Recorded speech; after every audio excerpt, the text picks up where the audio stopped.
हमारा जीवन इच्छाओं के कारण ही चलता है। यदि कोई इच्छा ना रहे तो जीवन बड़ा बोर हो जाएगा, व्यर्थ लगेगा और ऐसा लगेगा कि अब ये जीवन हम पर भार है। ऐसा नहीं है कि साधु संतों या महात्माओं को कोई इच्छा नहीं होती, उनकी भी अनेक इच्छाएं होती हैं। समाज कल्याण की इच्छा, परमात्मा प्राप्ति की इच्छा, मोक्ष की इच्छा। और ऐसे जो अधिकारी लोग हैं, जो परमात्मा के मार्ग पर चले हैं, ज्ञान मार्ग पर चले हैं, उनको उस पद तक ले जाने की इच्छा। ये संसार की, इस सृष्टि की रचना ही इच्छाओं के कारण है। जब आपके मन में इच्छा होती है तभी आप कुछ कार्य करते हो, वरना इस शरीर का और इस संसार का, समस्त संसार का क्या लाभ। हाँ, जो ज्ञानी जन होते हैं वो जान लेते हैं कि इच्छाएं कहाँ से प्रकट होती हैं और मैं इस संसार में क्यों हूँ। वो इन इच्छाओं से परे होकर भी इन इच्छाओं में ही जीते हैं। कहने का मतलब ये है कि वो इच्छा तो करते हैं और इच्छाओं के अनुरूप कार्य भी करते हैं, लेकिन इच्छाओं में बंध नहीं जाते। वो इसके सुख दुख का भोग नहीं करते। भोग नहीं करते का मतलब कि इसके साथ बह नहीं जाते कि किसी ने कुछ अपमानजनक शब्द कह दिए तो बस गुस्सा हो गए या उदास हो गए। वो जानते हैं एक लहर की तरह है, इस व्यक्ति को ये विचार आए हैं, ये लहर उठी है, कुछ समय बाद शांत हो जाएगी। और ज्ञानी पर इन चीज़ों का कोई प्रभाव नहीं होता। होता तो है लेकिन कुछ क्षण के लिए, वो भी समाज को दिखाने के लिए और उस कार्य को पूरा करने के लिए। दिखावा मात्र ही है। वो एक तरह से एक कलाकार की तरह कार्य करते हैं समाज में।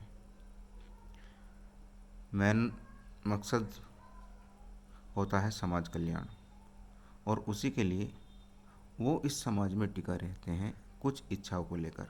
यदि उनकी ये इच्छा भी समाप्त हो जाए तो अब संसार से वो मुक्त हो जाते हैं, लेकिन कुछ इच्छाएं उन्हें संसार में बनाए रखती हैं। साधारण इंसान क्या है कि उसे बहुत सारी कामनाएं होती हैं। जानता है कि कुछ समय के लिए आया है और कुछ समय बाद उसे जाना है, उसका कुछ भी अपना नहीं। और जाने पर स्थिति वो हो जाती है जैसी गहरी नींद में। जिस औलाद के लिए, जिस समाज के लिए वो सब कुछ करना चाहता है, उसको तो पता भी नहीं होगा, उसको तो मालूम भी नहीं होगा कि ये संसार अब कैसा दिखता है या नहीं है। क्योंकि गहरी नींद की अवस्था क्या होती है? मृत्यु के बाद वही स्थिति इस आत्मा की, जीवात्मा की, भूत की, प्रेत की, आप कुछ भी कहो, उसकी बन जाती है। तो क्या गहरी नींद वाले को ये पता होता है कि तुम सोए हो, रोए हो, चोर आए हैं, या सर्दी है, गर्मी है? वो तो गहरी नींद में होता है, ना उसे भूख होती ना प्यास होती। यही स्थिति हमारी हो जाती है। तो हम इतना प्रयास क्यों करते रहते हैं? हमें अपना जीवन मिला है, हम अपने ढंग से चल रहे हैं। जो हमारे बच्चे हैं उन्हें अपने ढंग से चलने दो, क्योंकि उन्हें अपाहिज बनाना भी तो सही बात नहीं। हमने अपना जीवन अपने ढंग से जिया, अब हम सब कुछ उनके लिए करेंगे तो उनको क्या अवसर मिलेगा, क्या मौका मिलेगा? उनका जीवन है, उतार चढ़ाव आने दो। उतार चढ़ाव का अपना ही आनंद है। जब आप असफल होकर सफलता प्राप्त करते हो, उसका अपना ही आनंद है। लेकिन किसी दूसरे की सहायता से आपको सफलता मिले, वो आनंद नहीं रह जाता। वो अनुभव नहीं होते जो अनुभव असफलता से मिलते हैं। और कई बार असफल होने के बाद में जब सफलता मिलती है ना, वो बहुत सारे अनुभव भी अपने साथ लाती है। और जब हम इच्छाएं करते हैं और इन इच्छाओं को पूरा करने के लिए प्रयास करते हैं, और जब वो प्रयास सफल होता है, वो आनंद तो बहुत ही सुखदायी होता है। यदि माँ बाप ही सब कुछ कर देंगे उनके लिए, तो बच्चे तो एक तरह से अपाहिज रह जाएंगे। उनको जीवन में क्या अनुभव मिलेंगे? इच्छा हमें नचाती है, लेकिन बच्चों की इच्छा पूर्ति के लिए, इस शरीर की इच्छा पूर्ति के लिए, जरूर कार्यों की इच्छा पूर्ति के लिए इतना ही कार्य करो जितना हमें लगे कि हाँ हमारे लिए सही है।